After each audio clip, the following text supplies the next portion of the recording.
Sabe, eu tava pensando que jogar pôquer em alto nível é quase como se tornar fluente num novo idioma. É uma boa analogia. O pré-flop é tipo o oi, tudo bem? O flop define o assunto da conversa. E aí vem o turn, o river. Cada carta é uma frase nova que pode mudar tudo. E complicar tudo. Exatamente. As fontes que a gente analisou hoje são assim: um guia de conversação avançado para esse momento tão complexo do jogo, que é o turn. E é um momento que assusta, né? A matemática por trás é brutal. As fontes até mencionam um número. Dependendo do flop, existem mais de 1 milhão de combinações possíveis de turn e river. 1 milhão! É humanamente impossível decorar a jogada certa para cada um. Impossível. Então, o desafio e a nossa missão aqui é justamente esse. Como é que a gente começa a decifrar esse código sem tentar decorar o impossível? Olha, a proposta central das fontes é uma mudança de mentalidade. Em vez de se afogar nos detalhes, a gente precisa de um sistema, um jeito de organizar o caos. Uma bússola, não um mapa. Exatamente essa imagem. O objetivo é entender os princípios que guiam a gente para poder navegar em qualquer situação. E o primeiro princípio é sobre simplificação. Uma simplificação, assim, radical. Ok, simplificação. Gostei disso. Mas por onde a gente começa a simplificar algo com 1 milhão de resultados? A gente começa parando de olhar para as cartas individuais. Essa é a essência do que as fontes chamam de Gen #30, Simplify with Turn Buckets. Simplificar com baldes de turn. Isso. A ideia é que, das 49 cartas que podem vir no turn, muitas têm um efeito estratégico bem parecido. Então, em vez de pensar o que eu faço se vier um 4 de paus, a gente pensa o que eu faço se vier um brick. Certo. Baldes, então a gente agrupa as cartas pela função delas no jogo. Que tipos de baldes as fontes definem, por exemplo? Os principais são bem intuitivos, na verdade. Tem o balde da Overcard, Que é uma carta mais alta que qualquer uma que já está na mesa. Um rei num flop de valete 7-2, por exemplo. perfeito. Aí temos o balde Flush Completing, que é autoexplicativo. A terceira carta do mesmo naipe. Isso. No outro extremo tem o balde Brick, que é aquela carta baixinha, desconectada, que a princípio não muda nada na força das mãos. A princípio. Exato. E um balde muito importante é o Pairing, quando uma carta dobra uma das cartas da mesa. Isso muda tudo por causa da possibilidade de trincas. Cada balde desses já dá um norte para a estratégia. Essa ideia de baldes parece muito útil para organizar o pensamento. Mas, sendo sincera, me parece um pouco simplista demais. Como assim? Uma mesma carta, sei lá, um 2 de ouros que a gente jogaria no balde brick, o impacto dela não é totalmente diferente se o flop foi um rei 7-3 de naipes diferentes ou um 10-9-8 de copas. Essa é a armadilha. E você colocou o dedo na ferida que as fontes chamam de Gen #31, The Embedded Bucket Problem. O problema do balde embutido. Ah, então tem um nome para minha dúvida. Tem. E sua intuição está certíssima. Os baldes do turn não existem no vácuo. Eles são definidos pelo contexto do flop. Aquele brick, o 2 de ouros, num flop seco como o rei 7-3, realmente não muda quase nada. A vantagem de que apostou no flop continua, às vezes até aumenta. E no flop 10-9-8 de copas, o flop super conectado. Aí a história é outra. Nesse caso, o mesmo 2 de ouros, o mesmo brick, tem um efeito profundo. Ele não completa nenhum draw, mas também não invalida nenhum. Todas as mãos especulativas que o oponente podia ter. Pedido de sequência, de flush. Tudo continua vivo. A textura do flop era tão molhada, tão dinâmica, que uma carta em branco no turn não resolve a vida do agressor. A estratégia tem que ser completamente diferente. O balde do turn só faz sentido quando a gente olha através da lente do balde do flop. Entendi. O ponto de partida é sempre o flop. E falando em estratégia, uma coisa que saltou aos olhos nas fontes foi a ênfase numa jogada muito agressiva, a overbet. Ah, sim. Apostar mais do que o valor que já está no pote. Intuitivamente parece uma jogada super arriscada. Quando as fontes dizem que é a hora de pisar fundo desse jeito? A overbet no turn é uma das ferramentas mais poderosas e ao mesmo tempo menos utilizadas por muitos jogadores. A GM #32. Overbet Double Broadway Turns. Dá o cenário clássico. Que seria? A premissa para uma overbet é ter o que a gente chama de vantagem de nuts. Basicamente significa que o seu leque de mãos possíveis tem muito mais mãos super fortes, como trincas e sequências, do que o leque do seu oponente. E como isso se manifesta na prática? Dá um exemplo. O exemplo da fonte é ótimo. Imagina, um jogador aumenta do bottom, o Big Blind só paga. O flop vem A9-3. O agressor aposta, o Big Blind paga de novo. Aí o turn vira um J-valete. 2 cartas altas na mesa, as e valete. Exato. Nesse ponto, o range do bottom está recheado de monstros. Ele pode ter trinca de as, de valete, de 9, 2 pares como as-valete. Agora, o defensor no Big Blind, ele raramente vai ter essas mãos. Porque ele teria reaumentado antes do flop com muitas delas. Precisamente. O range dele tem mais ases fracos, mãos com 9, draws que não completaram. A diferença de força no topo dos ranges é gigantesca. E a melhor forma de explorar isso é com uma aposta enorme, uma overbet, que coloca as mãos médias dele numa situação impossível. Ok. A lógica da overbet em cartas altas que favorecem o agressor faz todo sentido.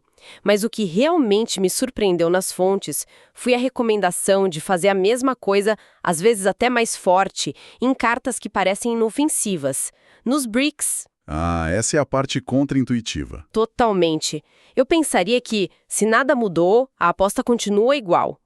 Por que a estratégia é acelerar com tudo justamente quando a mesa parece mais morta? Essa é uma das ideias mais importantes. A Gen #33, Overbet Brick Turns, explica isso. Quando o turn é uma carta brick, que não completa nenhum flush ou sequência óbvia, a vantagem do agressor do flop, na maioria das vezes, aumenta. Aumenta? Sim. Pensa comigo, uma parte enorme do range do defensor que paga no flop é formada por mãos especulativas, os draws. Quando viram brick, o que acontece com essas mãos? Nada. Continuam sendo só draws. Exato, elas não melhoraram. Enquanto isso, o agressor continua com seus pares altos, suas trincas. A distância entre os ranges fica ainda maior. Então a ideia é punir esses draws que não se concretizaram. É exatamente isso. É colocar o preço máximo para eles tentarem chegar no river. As fontes mostram que, em muitos desses cenários, a estratégia ótima, segundo os solvers, é usar quase que só overbets. De que tamanho? Coisa de 150%, 175% do pote. É uma demonstração de força que basicamente diz: sua mão não melhorou e eu vou cobrar muito caro por isso. Uau! E para complementar, a GN37 diz que um rei que não conecta com o resto da mesa é uma das melhores cartas possíveis para essa agressão. Ele acerta em cheio o topo do range do agressor, como as-rei, e raramente ajuda o defensor. Isso parece perigoso. Se a gente aposta 175% do pote num board que não mudou, não estamos nos expondo demais? E se o oponente já tinha uma mão forte no flop? Parece uma receita para perder todas as fichas. É um risco calculado, e por isso é uma jogada avançada. A premissa é que o range do defensor é limitado, ou capped. Por ele ter só pago antes, é muito menos provável que ele tenha as mãos mais fortes. Mas às vezes ele vai ter. Às vezes vai. E a gente vai perder um pote grande. Mas na maioria das vezes, ele vai estar numa situação terrível com um par médio ou um draw. E a nossa overbet vai ou extrair o valor máximo ou forçar ele a largar mãos que tinham alguma chance de ganhar. No longo prazo, essa agressividade é extremamente lucrativa. Ok. Então a estratégia é ser ultra agressiva quando o board não muda ou quando traz uma carta alta que nos favorece. Mas isso me leva para o outro lado da moeda, o pesadelo de todo agressor. A carta que completa o draw. Exato. Aquela carta que completa o flush do oponente. A gente simplesmente desiste e reza. Ou a estratégia só se ajusta. Aí a bússola aponta na direção totalmente oposta. Se a overbet é o acelerador, a carta que completa um draw é o freio. É o princípio da Gen 35. Size down when draws complete. Diminuir o tamanho da aposta. Exatamente. A lógica é um espelho da anterior. Se o turn completa um flush, a nossa vantagem de nuts some. Ou pelo menos diminui muito. O defensor, que antes tinha só um draw, agora pode ter a melhor mão possível. A dinâmica de poder mudou. Então a gente para de apostar? Dá cheque? Não necessariamente. A gente ainda pode ter uma mão muito forte, uma trinca, por exemplo. A gente ainda quer extrair valor. Mas Apostar muito alto vira um suicídio financeiro. Se o oponente tem o flush, ele vai pagar qualquer aposta, e a gente perde o máximo. A estratégia correta é mudar o tamanho da aposta. Em vez de uma overbet, a gente usa apostas menores, tipo um terço, metade do pote. para conseguir ser pago por mãos piores, mas controlar o prejuízo. Perfeito. Você consegue ser paga por 2 pares, um flush menor, e limita o dano quando está atrás. O mesmo princípio vale com um pouco menos de intensidade para cartas que completam sequências. E as fontes ainda levam isso ao extremo lógico com a Gen 36. Que seria? Imagina um cenário ainda mais óbvio. O turn bota a 4ª carta do mesmo naipe na mesa. Aí é quase certeza que alguém tem um flush. Exato. Nesses casos, a nossa vantagem de range praticamente evapora. A recomendação aqui não é só diminuir o tamanho da aposta, mas diminuir drasticamente a frequência com que a gente aposta. A cautela vira a melhor amiga. Dar check com a maior parte do nosso range é a jogada padrão. Essa dinâmica de acelerar e frear faz muito sentido. Mas, lendo o material, eu encontrei um ponto que me deixou confusa. Tinha um exemplo onde o turn completava um flush, mas a estratégia recomendada pelo solver ainda envolvia apostas grandes. Pareceu uma contradição direta com o que a gente acabou de discutir. O que está acontecendo ali? Ótima observação. Porque é nesses detalhes que o jogo fica realmente profundo. A resposta está na gem #42. Semi-dry versus Dynamic Subtleties. Sutilezas entre texturas semissecas e dinâmicas. Exato. A regra de diminuir a aposta quando o flush completa é uma diretriz geral excelente, mas ela tem um grande asterisco. A questão não é só se um draw completou, mas a severidade desse draw. E o quão provável era que o oponente o tivesse com base na textura do flop. Uau, ok. Essa distinção é um daqueles detalhes que separam os amadores dos profissionais. A severidade do draw. Pensa assim, vamos usar o exemplo da fonte. Compare 2 flops com o pedido de flush. O primeiro é JT5. Esse board, apesar do flush draw, é relativamente seco em termos de sequências. Certo, as cartas não se conectam tanto para uma sequência. Agora, compare com o flop J95. Esse é muito mais dinâmico, tem mais possibilidades de sequências abertas de 2 pontas. Entendi. Agora imagina que o turn completa o flush nos 2 boards.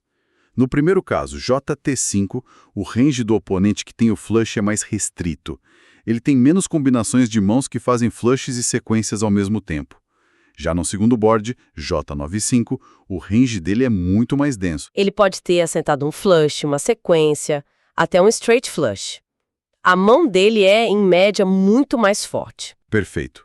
Por isso, no board mais seco, o agressor ainda pode aplicar mais pressão com apostas maiores, mesmo com o flush completo. No board dinâmico, ele precisa ser muito mais cauteloso, usando aquelas apostas menores que a gente discutiu. A análise tem que ser granular. Fascinante. A análise, então, é sempre sobre o range completo do oponente, não só sobre a carta específica que virou. Para fechar esse quebra-cabeça, que outras dicas ou sutilezas avançadas as fontes trazem? Tem mais 2 pontos rápidos que valem a pena.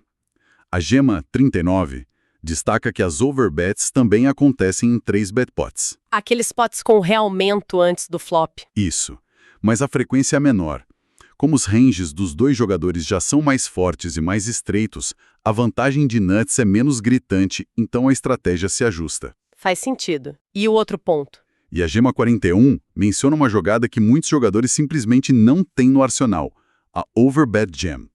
Ir all-in por um valor maior que o pote. Nossa! É uma arma devastadora, especialmente em potes onde a relação entre as fichas restantes e o pote, o tal do SPR, é baixa, por volta de 2. Coloca o oponente numa decisão pela vida dele no torneio. É uma forma brutal de maximizar a pressão. Que análise incrível! A gente começou com a complexidade de mais de 1 milhão de cenários, o que é paralisante. Mas conseguimos simplificar com a ideia de baldes, entendendo que o contexto do flop é tudo. Exato. Depois, exploramos essa dança entre acelerar com overbets, quando temos vantagem, e frear, diminuindo as apostas, quando o board fica perigoso. Fica muito claro que a estratégia do turn é um ajuste constante de pressão. É isso. Se tivéssemos que extrair um único ensinamento de tudo isso, seria este. O jogo no turn é uma reavaliação constante da vantagem. Não é sobre decorar que, num turn X, faça Y. É sobre entender o porquê.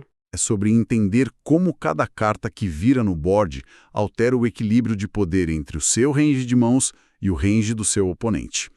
E a partir dessa reavaliação, você escolhe a ferramenta certa na sua caixa de ferramentas. Seja o martelo de uma overbet, Ou a precisão de uma aposta pequena, ou a sabedoria de simplesmente dar check. E só para deixar um pensamento final, uma das fontes menciona um teste interessante para saber se um jogador realmente entende a teoria moderna do jogo. qual é o teste? A pergunta é: com que frequência você usa overbets no turn que não sejam um all-in? A maioria dos jogadores amadores diria nunca ou raramente.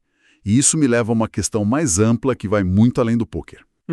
Nas nossas carreiras, nos nossos projetos, quais são as overbets que a gente está deixando de fazer? Quais são as ferramentas avançadas, as estratégias teoricamente corretas, que a gente evita usar só porque são desconfortáveis ou pouco comuns, mesmo sabendo que, se aplicadas no momento certo, poderiam dar uma vantagem decisiva?